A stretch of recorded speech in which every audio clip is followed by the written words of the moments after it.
Assalamualaikum warahmatullahi wabarakatuh. Alhamdulillah, alhamdulillahilladzi ja'ala Ramadan syahrus siyam. Asyhadu an la ilaha illallah wahdahu la syarikalah al-malikil 'allam wa asyhadu anna Muhammadan abduhu wa rasuluhu khairil anam. Allahumma salli wa sallim ala sayyidina Muhammadin wa ala alihi wa ashabihi wa man tabi'ahum ila yaumil qiyam. Rabbana la ilma lana illa ma 'allamtana innaka antal alimul hakim. Rabbi shrah li sadri wa yassir li amri wahlul 'uqdatam min lisani yafqahu qawli, amma ba'du. Yang saya hormati, saya muliakan segenap VOC, VOD, teman-teman seperjuangan di muamalat, saya juga di PS di muamalat. Alhamdulillah wa syukurillah, pada hari ini kita masih segar, masih sehat walafiat, tidak kurang suatu apa. Ini patut kita syukuri, karena kesehatan, keimanan, dan keislaman itu adalah nikmatun uzma yang akhir-akhir ini memang sangat penting dan patut kita syukuri untuk itu. Sholawat dan salam kita hadirkan kepada Nabi besar kita, Nabi Muhammad Sallallahu Alaihi Wasallam. Bapak Ibu, Bapak-bapak, masyarakat muslimin wa zamratul mu'minin rahimahumullah. Setiap ibadah di dalam Al-Quran itu mempunyai tujuan-tujuan yang kadang tujuan itu sangat spesifik. Ada tujuan itu yang mansusoh. Mansusoh itu ditulis secara langsung di dalam Al-Quran. Ada juga yang mustambatoh. Mustambatoh itu tujuan dari ibadah itu bisa kita peroleh dari kita berusaha untuk memahami lebih jauh membandingkan dengan ayat yang lain. Yang mansusoh, ada yang mustambatoh. Puasa yang saat ini kita lakukan, tujuan disyariatkan puasa itu mansusoh, disebutkan di dalam ayat di dalam Al-Quran. Sehingga ketika kita menjalankan puasa ini, goalnya, tujuannya, kita bisa bertransformasi menjadi seperti yang diinginkan di dalam Al-Quran tersebut.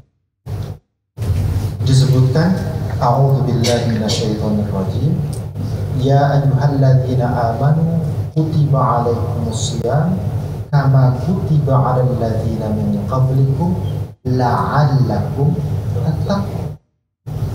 Wahai orang yang beriman, diwajibkan atas kalian berpuasa sebagaimana diwajibkan kepada umat-umat terdahulu.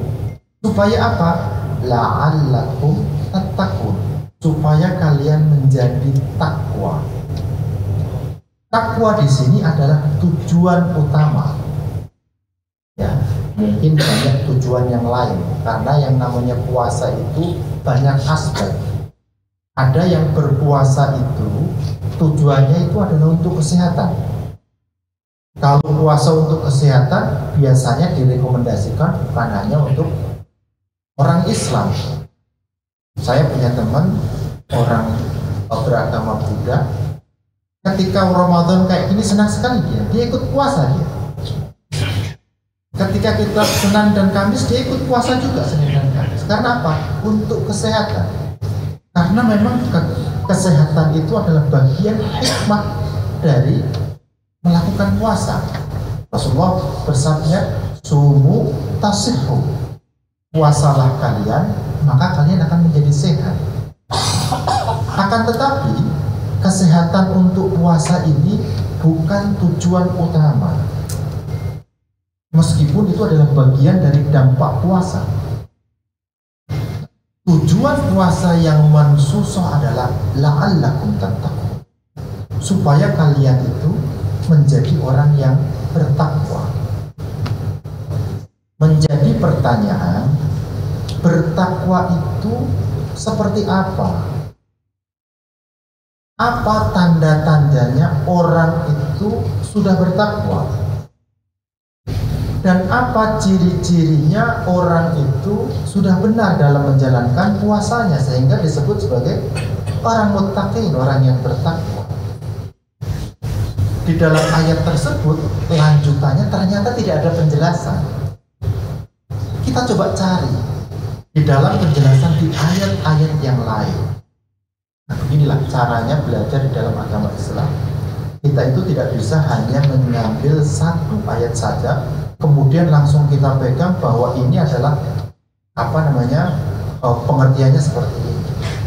Antara ayat dengan ayat yang lain itu mubayyinun, dia itu memberikan penjelasan antara satu dengan yang lainnya. Maka ketika disebutkan di sini la'allakum tattaqun, supaya kalian itu menjadi bertakwa. Takwa itu tanda-tandanya seperti apa? Karena di sini tidak disebutkan di dalam lanjutan ayat. Setidaknya ada dua ayat yang menjelaskan secara mansus, secara tertulis tanda-tanda orang takwa. Di antaranya adalah di dalam surat Ali Imran 134, 133, 134 dan 134, 135 nanti terusannya. A'udzubillahi minasyaitonirrajim. Bismillahirrahmanirrahim. Wasari'u ila magfiratin min rabbikum wa jannah arduhas samawati wal ardu u'iddat lil muttaqin. Wasari'u, dan bersegeralah kalian ila magfiratin min rabbikum, kepada ampunan Tuhanmu, wa jannah, dan bersegeralah kalian untuk melaksanakan amalan-amalan yang mensegerakan kalian masuk surga. Wasaru ila jannah, arduhas samawati wal ardu, yang luasnya surga itu antara langit dan bumi. U'iddat lil muttaqin, itu semua disediakan untuk orang yang bertakwa. Jadi di sini hampir sama, bahwa semuanya itu ini menjelaskan di antara amalan yang mensegerakan masuk surga itu adalah di antaranya adalah puasa. Karena puasa akan menjadikan seseorang menjadi muttaqin. Di sini bersegeralah kalian untuk menjalankan aktivitas yang menjadikan kalian bersegera masuk surga, dan itu disediakan untuk muttaqin, orang yang bertakwa. Nah, istimewanya ayat ini dijelaskan muttaqin itu seperti apa di dalam ayat selanjutnya, yaitu alladzina yunfiquna fis sarra'i wad dharra. Pertama, tanda-tandanya orang muttaqin itu orang yang yunfiquna fis sarra'i wad dharra. Ini saya mengutip Tafsir Al-Kabir Mafatihul Ghaib, salah satu tafsir terkemuka karangan Imam Fakhruddin Ar-Razi, 20 sekian halaman, jilid kelima. Jadi menurut beliau yang dinamakan makna arti dari yunfiquna fis sarra'i wad dharra, berinfak baik dalam keadaan lapang ataupun keadaan sulit, itu maksudnya apa? Setidaknya ada 3 pengertian kata beliau. Pertama, annal ma'na annahum fi halatir rakha'i wal yusri wal qudrati wal usri la yatrukuna al-infaq.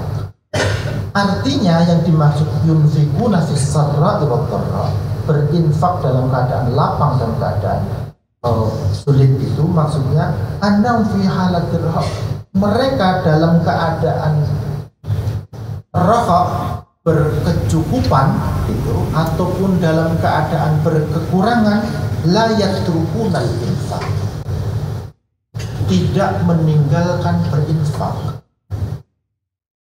Karena apa? Karena infak ini adalah bagian dari ajaran agama yang sangat luar biasa. Karena seseorang secara naluriah itu ketika dia memiliki harta yang diupayakan, dia akan mempertahankannya. Itu. Apalagi ketika dia sudah memperoleh harta tersebut dan dia dalam kondisi berkebutuhan terhadap harta itu, dia pasti akan mempertahankan itu. Ketika dia itu dalam kondisi hatinya merelakan itu untuk diinfakkan kepada orang lain, bukan hanya dalam keadaan dia berkecukupan, tapi juga dia berkebutuhan akan hal itu, maka dia termasuk orang yang muttaqi. Karena apa? Dia telah berhasil menekan egosentris. Dia telah berhasil menekan hubbud dunyanya. Seorang mukmin itu ketika dia dimotivasi untuk mencari harta sebanyak-banyaknya. Seorang muslim itu dianjurkan untuk kaya. Tapi buktinya apa? Buktinya ketika dia itu menjadi mustahik, pasti nanti dizakati supaya dia menjadi muzak. Orang yang zakatnya lebih besar itu lebih utama daripada yang zakatnya sedikit. Itu artinya apa? Seorang muslim didorong untuk mempunyai harta sebesar-besarnya untuk dia itu bisa menjalankan zakat, infak, dan sedekah sebesar-besarnya. Akan tetapi semuanya itu yang dimiliki itu tidak nyantol di dalam hati. Tapi itu adalah bagian dari titipan Allah. Itu yang kemudian kita bisa memahami kenapa para sahabat Rasul ketika berinfak untuk jalan Allah itu, mereka langsung menginfakkan semua hartanya. Karena memang disitulah tanda-tanda kedermawanan itu adalah tanda muttaqin. Nah, kurang lebih seperti itu. Nah, banyak kisah yang menyebutkan bahwa para salafus soleh itu tasaddaqa bi basratin, bersedekah meskipun hanya ada sebuah bawang dia punya. Ada riwayat yang sahih marfu mengatakan bahwa Sayyidatina Aisyah itu tenang bersedekah, tasaddaqat bihabbati ainabin, beliau bersedekah dengan biji anggur, benih anggur kecil saja disedekahkan kepada. Ada dalil, ini adalah dalil bahwa sedekah itu memang dibiasakan oleh para as-salafun as-salih. Supaya apa? Supaya ketergantungan hati kita dengan harta itu tidak terlalu kuat. Karena naluri fitriyah seseorang dengan harta itu seperti itu. Itu harus terus diupayakan. Yunfiquna fis-sarra'i wad-dharra. Itu berinfak, dia tidak pernah meninggalkan infak. Tafsir yang berikutnya menurut beliau yang namanya yunfiquna fis-sarra'i wad-dharra itu al-mana annahum sawa'un kanu fi sururin aw fi khusrin aw fi usrin aw fi yusrin fa innahum la yad'auna al-ihsana ila an-nas. Mereka dalam kondisi apapun tidak meninggalkan berbuat baik kepada orang lain. Kalau tadi yang pertama adalah spesifik infak, yang kedua maksudnya yunfiquna fis-sarra'i ini berbuat baik kepada orang lain, baik dalam kondisi susah atau kondisi senang. Gitu. Orang berinfak itu adalah bagian dari tanda berbuat baik. Al-ihsan ila al-ghayr. Al-makna yang ketiga menurut beliau adalah sawa'un sarrum bi ankanu ala wifqi tuqadim aw sa'ahum bi ankana ala khilafi taqim fa innahum la yadrun. Yaitu dia berbuat baik kepada orang lain, baik ketika menjalankan itu untuk kepentingan dirinya atau dia tidak berkepentingan. Jadi kalau yang kedua tadi berbuat baik, ihsannya itu adalah tidak melihat kepentingan atau tidak menjalankan itu. Yang ini juga demikian, yang ketiga ini. Ada orang yang berbuat baik itu ketika orang lain berbuat baik kepada dirinya. Kalau orang lain tidak berbuat baik kepada dirinya, tidak sesuai dengan kepentingannya, dia tidak akan berbuat baik kepada orang lain. Orang yang bertakwa itu tidak demikian. Dia akan berbuat baik kepada orang lain, baik itu sesuai dengan kepentingannya atau tidak sesuai dengan kepentingannya. Karena apa?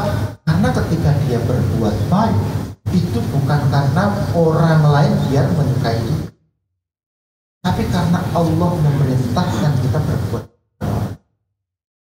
Mau itu sesuai dengan kepentingan kita, mau tidak, itu tidak menjadi pertimbangan. Itu adalah tafsir dan tanda orang yang muttaqin yang pertama. Yang kedua adalah wal kadhiminal ghaidh. Wal kadhiminal ghaidh itu adalah orang yang bisa menahan amarahnya padahal dia bisa mengeluarkan amarahnya. Ya. Kadhima ghaidhatun idza sakata alaihi wa lam yudhhirhu la biqaulin wa la bi'lin. Yang namanya menahan marah itu adalah ketika dia diam, tidak bereaksi, ya, dan dia tidak menampakkan amarah itu, baik dengan ucapan atau dengan tindakan. Jadi, terus sekalian, ini adalah sesuatu yang berat, karena marah itu gharizah fitriyah, dorongan yang bersifat fitri kepada seseorang. Apalagi kalau seseorang itu marahnya dianggap sebagai jalan yang benar. Maksudnya jalan yang benar itu dia benar sebenarnya karena dia misalnya dia diprovokasi oleh seseorang. Ketika dia marah itu sebenarnya dia dianggap sebagai orang yang tidak bersalah ketika menjalankan itu. Tapi dia memilih untuk tidak mengungkapkan rasa marahnya itu. Itu yang disebut wal kadhiminal ghaidh, menahan amarahnya. Alladzina yakuffuna ghaidhahum 'anil imba' wa yarudduna ghaidhahum fi ajwafi.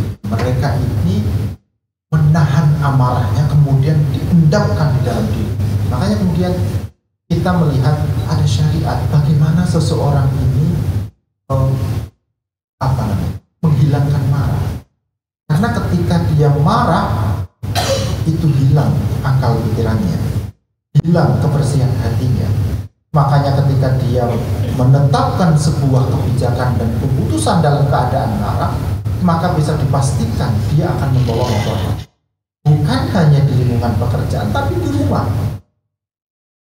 dengan pasangan hidup, dengan istri. Sebagian besar kasus-kasus rumah tangga itu adalah berawal dari di antara dua belah pihak ini tidak bisa mengendalikan amarahnya. Maka kemudian Rasulullah mengatakan, ketika kamu jangan langsung engkau ungkapkan. Syariatnya adalah kita diminta untuk wudhu. Marah itu berasal dari api, dari syaitan, syaitan dari api. Wudhu berasal dari air, api bisa dipadamkan dengan air. Ketika kita wudhu sholat 2 rakaat, memohon berdoa, baru kita menetapkan sebuah kebijakan, keputusan, apalagi kalau itu berkaitan dengan kepentingan orang lain, maka rasa marah itu harus ditunda, rasa marah itu harus ditekan. Disebutkan Rasulullah SAW bersabda, man kadhama ghaidhan wa huwa yaqdiru ala infadhihi mala'allahu qalbahu amnan wa imanan. Barang siapa bisa menahan amarahnya padahal dia itu mempunyai kesempatan untuk menjalankan marah itu, yaqdiru ala infadhihi, yaitu mampu, bisa, tidak ada hal yang menghalangi dia untuk menyampaikan atau meledakkan amarahnya itu, tapi ditahan oleh dia, mala'allahu qalbahu amnan wa iman.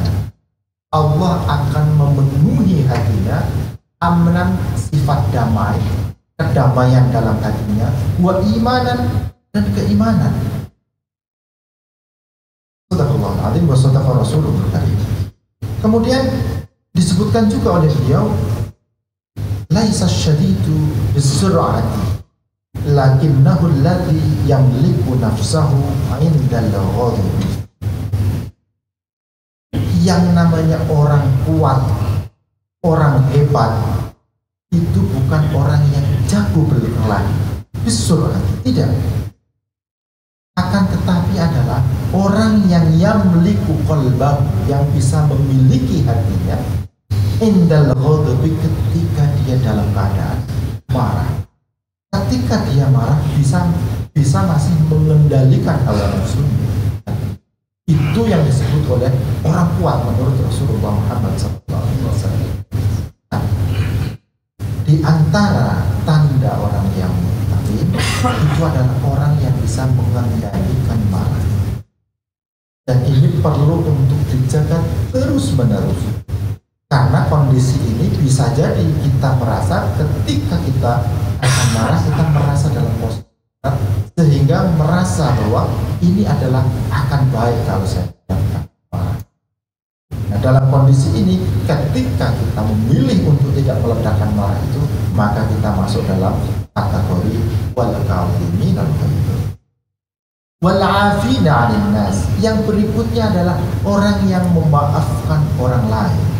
Banyak riwayat yang menyebutkan bahwa memaafkan orang lain ini adalah ada kaitannya terkait dengan masalah ekonomi.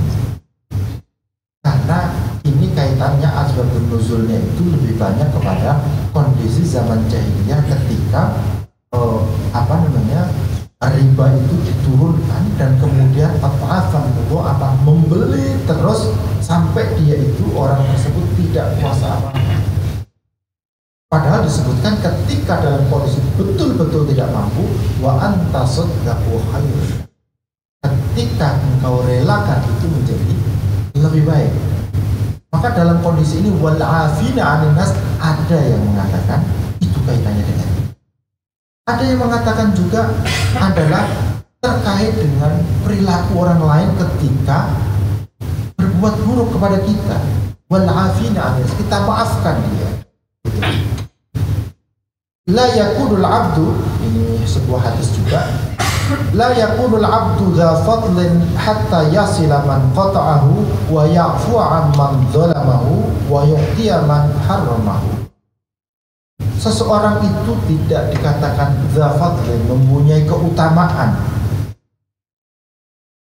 sehingga dia itu bisa menyambung kembali orang yang memutus tali silaturahmi, sambung kembali.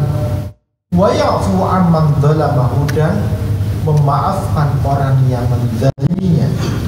Wa yu'tiya man haramahu, dan memberikan sesuatu orang yang menahan dia untuk mendapatkan. Nah, di sini disebutkan adalah orang yang memaafkan orang lain. Setiap orang pasti mempunyai kesalahan. Al-insanu ahadul khata' wan nisyan. Setiap orang itu adalah tempat untuk lupa, ya, untuk salah dan lupa. Dan oleh karena itu, bagaimana cara kita ini untuk menghapuskan kesalahan itu? Ada dua.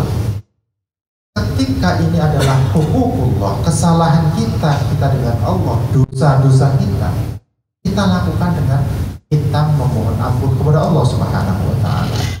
Tapi ketika kesalahan itu bagiannya itu adalah hukuk adami, kesalahan antar sesama orang anak Adam, maka dosa itu tidak akan bisa dihapus kecuali orang itu memaafkannya. Oleh karena itu, kebaikan yang luar biasa, karena dosa seseorang tidak bisa hilang kalau tidak dimaafkan. Kebaikan yang luar biasa adalah ketika ada orang memaafkan dosa-dosa orang lain. Wal 'afina 'anil nas. Disebutkan oleh beliau di dalam tafsir ini apa yang disampaikan oleh Nabiullah Isa alaihissalam. Laisal ihsanu an tuhsina ila man ahsana ilaik. Yang namanya berbuat baik itu bukan untuk orang-orang yang berbuat baik untukmu. Orang berbuat baik untukmu kemudian engkau berbuat baik kepadanya, itu biasa. Dzalika mukafah. Kalau yang seperti itu adalah hanya imbal balik saja. Itu bukan perbuatan baik, katanya. Innamal ihsanu an tuhsina ila man ahsana ilaik. Yang namanya perbuatan baik itu adalah ketika engkau mampu berbuat baik kepada orang yang berbuat buruk kepadamu. Ya, itu adalah ihsan. Nah, ini yang bagian dari karakter yang ketiga adalah al-afina lin-nas. Orang yang memberikan maaf kepada orang lain. Ini adalah bagian dari tanda-tanda orang muttaqi. Wallahu yuhibbul muhsinin, dan Allah itu menyukai orang yang berbuat baik, seperti memang disebutkan di sini. Jika demikian dikatakan bahwa berarti muttaqin di sini ini lebih banyak pada aktivitas-aktivitas yang berimplikasi sosial. Ini yang disebutkan dengan kesalehan sosial. Ukuran muttaqin yang dalam konteks ini ukuran benarnya ibadah puasa ternyata diukur dengan kesalehan sosial. Al-ihsan ilal ghayat, kata Al-Imam Fakhruddin Ar-Razi. Jadi orang muttaqin, orang bertakwa itu bukan hanya diukur dia rajin sholat, rajin ibadah ritual, bukan hanya itu. Karena semua ibadah itu ternyata ukuran-ukurannya itu adalah ukuran sosial. Inna sholata tanha 'anil fahsya wal munkar. Sholat itu mencegah perbuatan baik dan munkar, perbuatan buruk dan munkar. Man lam tanhahu sholatu 'anil fahsya wal munkar lam yazdad minallahi illa bu'da. Barang siapa yang menjalankan sholat tapi tidak dia itu mencegah perbuatan baik dan buruk pada dirinya, maka ketika dia menjalankan sholat tidak bertambah dekat dia kepada Allah, tapi bertambah jauh. Karena ukuran sholat itu adalah tanha anil fahsya dari diri. Ternyata di dalam puasa juga demikian.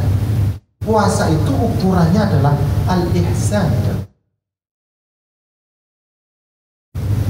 Dan berikutnya, ternyata ada juga yang al-ihsan ilan nafsi. Bukan hanya ihsan ilal ghair, tidak hanya berbuat baik untuk orang lain, tapi juga tanda orang bertakwa juga adalah berbuat baik untuk diri sendiri. Apa maksudnya? Ayat selanjutnya disebutkan, walladzina idza fa'alu fahishatan aw dzalamu anfusahum dzakarullaha fastaghfaru lidzunubihim. Yaitu orang-orang yang ketika mereka menjalankan perbuatan dosa atau mereka menjalankan aktivitas yang mendolimi dirinya, dzakarullah, segera dia sadar, fastaghfaru lidzunubihim, kemudian dia minta ampun kepada Allah Subhanahu wa Ta'ala. Ternyata ini menjelaskan bahwa orang muttaqin itu, orang yang bertakwa itu bukan orang yang tidak punya dosa sama sekali. Orang yang menjalankan dosa tapi segera sadar dan memohon ampun kepada Allah Subhanahu wa Ta'ala, itu termasuk orang yang bertakwa. Karena dia ketika menjalankan itu langsung mendapatkan taufik, mendapatkan pertolongan dari Allah Subhanahu wa Ta'ala, menyadari bahwa ini adalah sesuatu yang tidak benar secara syariat, maka kemudian dia memohon ampun kepada Allah Subhanahu wa Ta'ala. Ini tanda orang muttaqin juga. Ini yang disebut dengan al-ihsan ilan nafs, namanya kesalehan individual. Kesalehan individual. Tiga hal tadi adalah bagian dari kesalehan sosial. Kalau ini adalah kesalehan individual, kita memohon kepada Allah Subhanahu wa Ta'ala untuk kita bisa menjalankan ini. Sebab akan sangat merugi ketika orang menjalankan sebuah kesalahan tapi dia tidak sadar bahwa apa yang dijalankan itu adalah sebuah kesalahan, dan dia terus menjalankan itu. Dan bahkan lebih sengsara lagi kalau dia itu mengira apa yang dilakukan ini bukan sebuah kesalahan. Ini yang cobaan kontemporernya itu, sekalian, itu adalah ketika kita hidup di media sosial, medsos.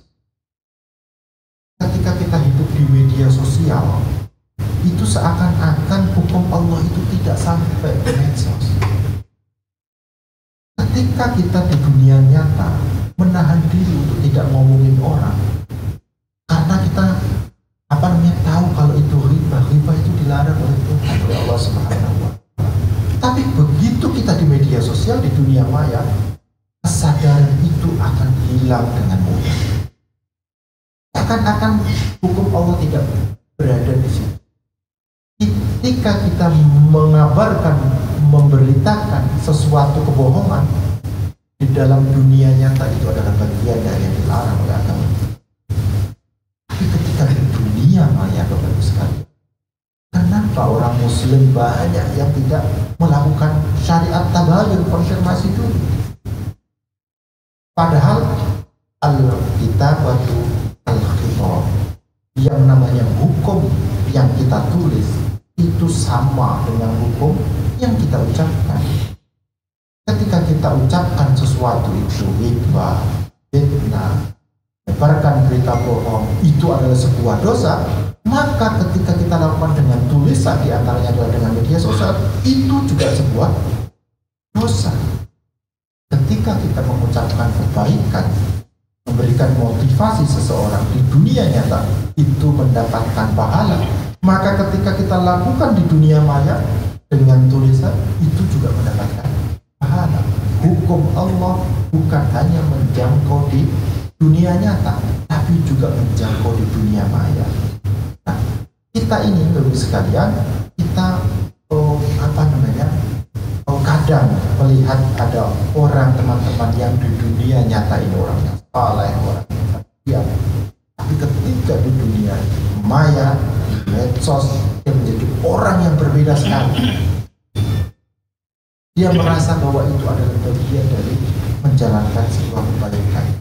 Nah, ini yang kita tidak mau. Kita bermohon kepada Allah, kita menjalankan sebuah keburukan, dosa, kita harus segera menyadari itu dan memohon ampun kepada Allah. Yang menjadi rugi adalah ketika kita menjalankan kemaksiatan, tapi kita merasa bahwa itu adalah sebuah baik. Ini yang tanda-tandanya juga, alladzina idza fa'alu fahishatan aw dzalamu anfusakum dzakurullaha fastaghfiru dzunub. Orang-orang yang ketika dia membuat kesalahan, baik kesalahan besar ataupun kesalahan kecil, segera dia mengingat bahwa itu adalah sebuah kesalahan, astaghfiru dzunubihim, kemudian diikuti segera dengan memohon ampun kepada Allah Subhanahu wa Ta'ala. Ini adalah tanda-tanda mutakin yang disebutkan di dalam surat Al-Imran 133 dan 1. Nah, ini yang menjadi tanda-tanda muttaqin yang disebutkan di antaranya di dalam ayat tentang puasa. Artinya apa? Artinya ketika orang yang menjalankan puasanya itu benar, maka dia akan menjadi orang yang berperilaku soleh sosial dan soleh pribadi, soleh sosial. Kita bermohon kepada Allah Subhanahu wa Ta'ala, semoga kita diberikan kekuatan oleh Allah untuk menjalankan ibadah-ibadah di bulan Ramadan, khususnya ibadah puasa ini bisa kita jalankan dengan baik dan benar, sehingga kita menjadi orang yang muttaqin, orang yang bertakwa, karena syariat puasa ini tertulis mansusah di dalam Al-Quran